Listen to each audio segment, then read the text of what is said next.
ప్రస్తుతం భారత్-పాక్ యుద్ధం నేపథ్యంలో తీవ్ర ఉద్రిక్తల పరిస్థితులు ఏర్పడ్డాయి.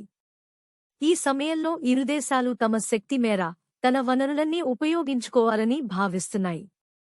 ఈ క్రమంలో నిన్నటి నుండి భారత్పై దాడులతో రెచ్చిపోతున్న పాక్కు ఇండియన్ ఆర్మీ గట్టిగా బుద్ధి చెబుతోంది. పాకిస్తాన్ చేస్తున్న ప్రతి దాడిని కూడా భారత్ తిప్పికొడుతోంది.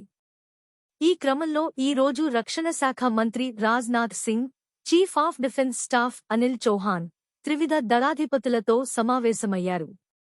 ఆపరేషన్ సింధూర్ తదనంతరం పరిణామాలపై ఈ భేటీలో చర్చించారు. Army chief general Upendra Dwivedi, నౌకాదళ chief admiral Dinesh Tripathi, air chief marshal Amarpreet సింగ్లు హాజరైన ఈ సమావేశంలో కీలక నిర్ణయాలు తీసుకున్నారు.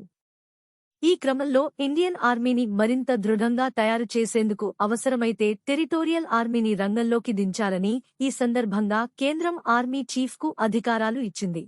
భారత్-పాక్ మధ్య నెలకొన్న టెన్షన్ వాతావరణం నేపథ్యంలో ఆర్మీ చీఫ్ అధికారాలను విస్తరిస్తూ ఈ మేరకు కేంద్ర ప్రభుత్వం కీలక నిర్ణయం తీసుకుంది. టెరిటోరియల్ ఆర్మీలోని అందరు అధికారులను, నమోదు చేసుకున్న సిబ్బందిని పిలవడానికి అధికారం కల్పిస్తూ తాజాగా ఉత్తర్వులు జారీ చేసింది.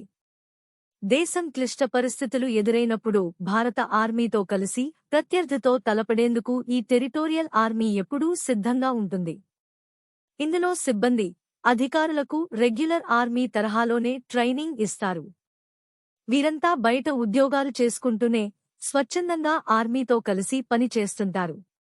ఇందులో కనీస సర్వీస్ పూర్తి చేసిన వారికి పింఛనుతో పాటు ఇతర ప్రయోజనాలు అంటే క్యాంటీన్, మెడికల్, ఎల్టీ అలవెన్సులు కూడా అందిస్తారు.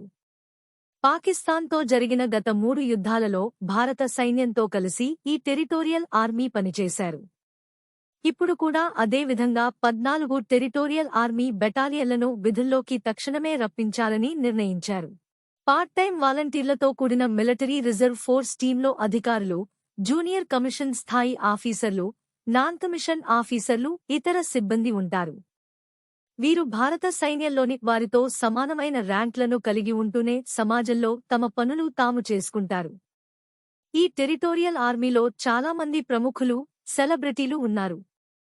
టీమిండియా మాజీ క్రికెటర్ సచిన్ టెండూల్కర్, టీమిండియా మాజీ కెప్టెన్ ఎంఎస్ ధోని, మాజీ కెప్టెన్ కపిల్ దేవ్, షూటర్ అభినవ్ బింద్రా, అనురాగ్ ఠాకూర్, సచిన్ పైలట్, మలయాళం నటుడు మోహన్ లాల్, నానా పటేకర్ తదితరులు ఈ టెరిటోరియల్ ఆర్మీలో ఉన్నారు.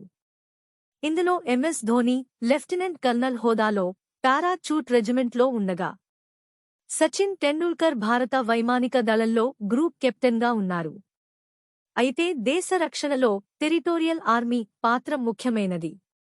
ఈ నేపథ్యంలో ధోని, సచిన్ వంటి క్రికెటర్లను యుద్ధానికి పంపితే వారి పాత్ర కూడా ముఖ్యమైనది కావచ్చు. కాని అది పూర్తిగా సైన్యం అవసరాలపై ఆధారపడి ఉంటుంది. గతంలో భారత స్టార్ క్రికెటర్ హేము అధికారి 2వ ప్రపంచ యుద్ధంలో పాల్గొన్నారు. ఆ సమయంలో అతనికి లెఫ్టినెంట్ కర్నల్ హోదా లభించింది. ఇటువంటి నేపథ్యంలో ఈ టెరిటోరియల్ ఆర్మీ గనుక పిలుపు ఇస్తే మరికొంతమంది యువత వారిని స్ఫూర్తిగా తీసుకుని స్వచ్ఛందంగా ముందుకు వచ్చే అవకాశం ఉంది.